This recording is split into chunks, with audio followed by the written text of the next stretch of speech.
Welcome back. तो friends, अभी का वीडियो है Bipin Rawat chopper crash, who are giving hateful and disgusting reactions on social media. ये तो आपके थ्रू पता चल चुका है कि ऐसे भी लोग हैं इस दुनिया में कि किसी की डेथ पर आप इस टाइप के कमेंट्स दे सकते हो। तो डिस्गस्टिंग, वेरी शेमफुल। और देखते हैं ये कौन है, कैसी इस मेंटालिटी के लोग हैं। ऐसे लोगों पे एक्शन लेना चाहिए। क्यों नहीं लेना क्योंकि चाहिए? ये तो देश की बात है। आपका देश का टॉप मोस्ट, आप कह सकते हैं जनरल, टॉप मोस्ट जो लीडर है आपके देश का आर्मी आर्म्ड सर्विसेज में, और वो शहीद हो जाता है और लोग ऐसा कह रहे हैं, बहुत ही गलत बात है। दूसरी कंट्री कहे तो आप समझ भी सकते हैं कि आपका कोई एनिमी देश है, वो कुछ बोल रहा है, वहाँ के लोग बोल रहे तो बात भी है, बट खुद की इंडियन का बोलना ऐसा ठीक नहीं है। बिल्कुल नहीं है, एक्सेप्टेबल नहीं है बिल्कुल भी।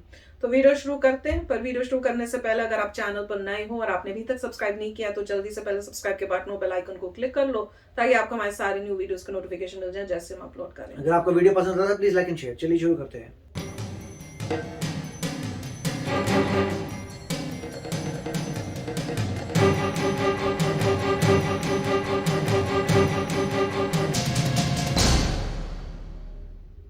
नमस्कार, खबरों की खबर में आपका स्वागत है। मैं हूं तृप्ति। देश के पहले सीडीएस जनरल बिपिन रावत का एक हेलीकॉप्टर दुर्घटना में निधन हो गया। उनके साथ उनकी पत्नी समेत 13 अन्य लोगों को भी अपनी जान गंवानी पड़ी। ये वो खबर थी जिसके सच ना होने के लिए देश भर में दोपहर से प्रार्थनाएं हो रही थी। दोपहर करीब 1 बजे जहां यह हादसा हुआ, वो इलाका काफी घना था और आसपास चारों तरफ पेड़ ही पेड़ थे।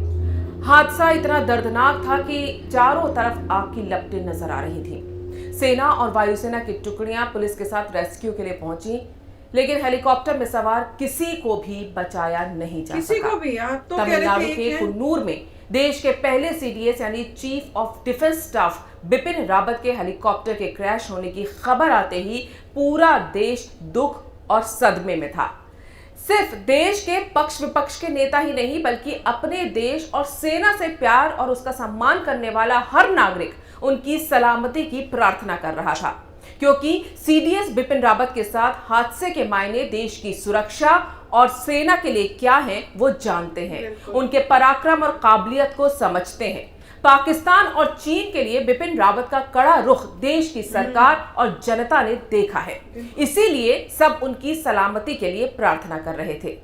लेकिन इसी देश का एक वर्ग है जो देश को स्तब्ध करने वाली खबर पर खुशियां मना रहा था, और अब जब उनके निधन की पुष्टि हो गई तो अब भी अपनी ओछी हरकतों से बाज नहीं आ रहा।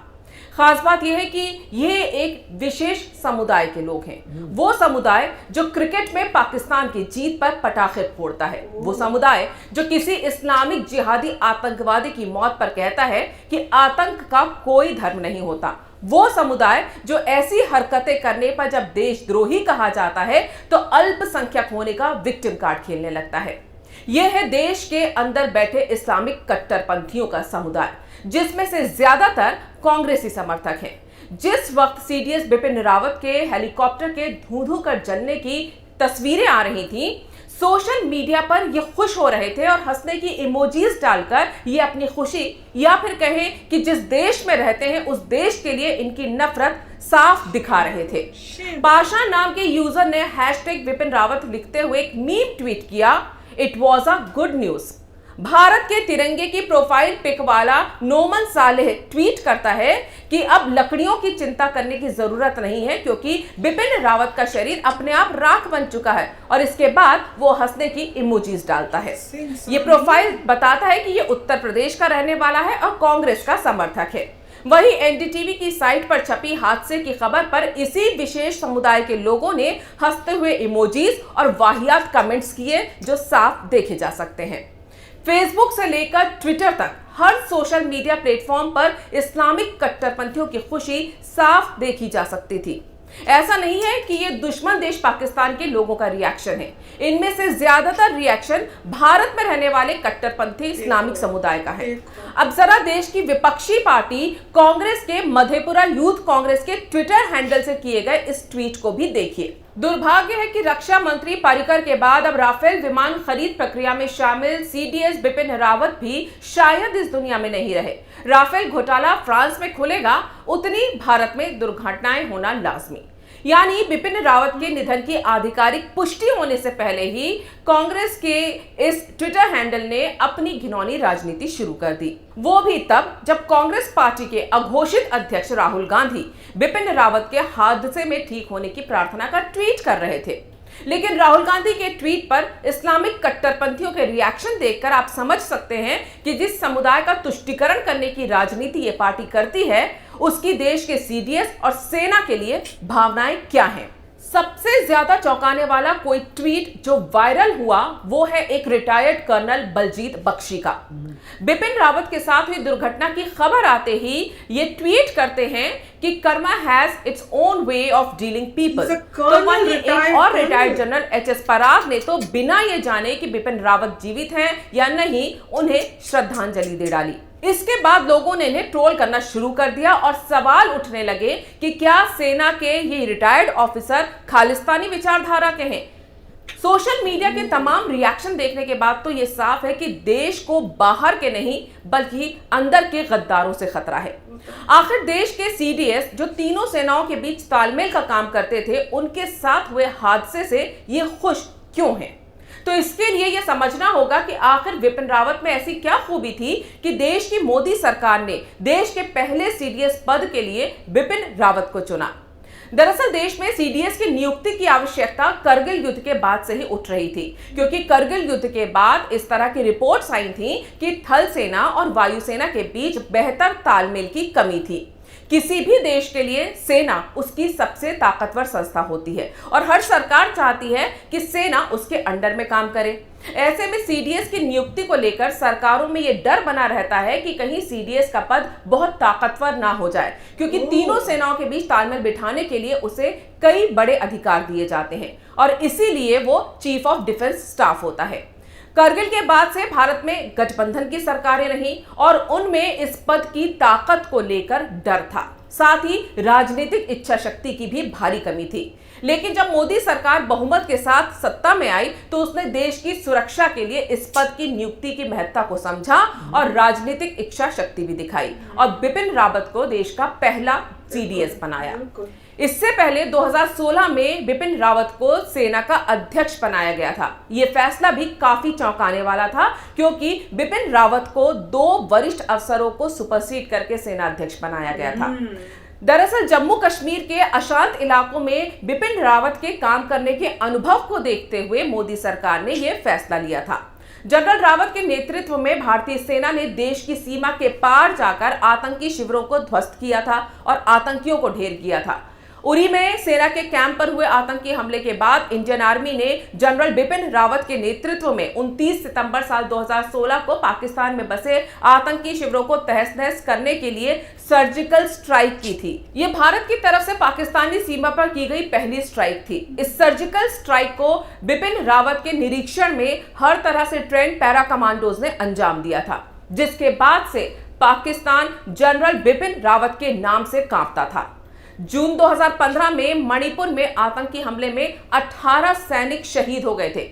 इसके बाद 21 पैरा कमांडो ने सीमा पर जाकर म्यांमार में आतंकी संगठन NSCN के कई आतंकियों को ढेर कर दिया था। तब 21 पैरा 3rd कॉर्प्स के अंडर थी, जिसके कमांडर बिपिन रावत ही थे।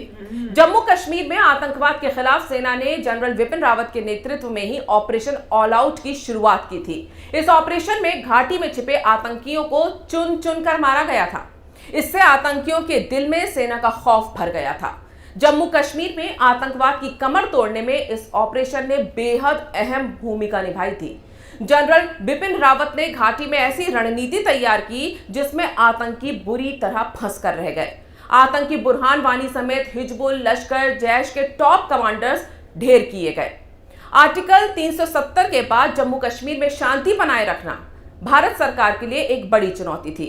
सरकार ने इसकी जिम्मेदारी सौंपी जनरल बिपिन रावत को और उन्होंने भी भरोसा कायम रखते हुए हालात को काबू में रखा। चीन को लेकर भी बिपिन रावत का रुख बेहद सख्त रहा है। हाल ही में एक इंटरव्यू में उन्होंने चीन को भारत का दुश्मन नंबर 1 बताया था और ये कहा था कि गलवान जैसी घटना या इस तरह के किसी भी दुस्साहस का जवाब देने के लिए भारतीय सेना तैयार है। इसका असर चीन पर भी पड़ा था। हाल ही में एक इंटरव्यू में उन्होंने चीन को भारत का दुश्मन नंबर 1 बताया था और कहा था कि गलवान जैसी घटना या इस तरह के किसी भी तरह के दुस्साहस का जवाब देने के लिए भारतीय सेना तैयार है। अगर चीन ने इस तरह का दुस्साहस फिर से किया तो उसे उसी की भाषा में जवाब मिलेगा और चीन पर इसका असर भी हुआ था।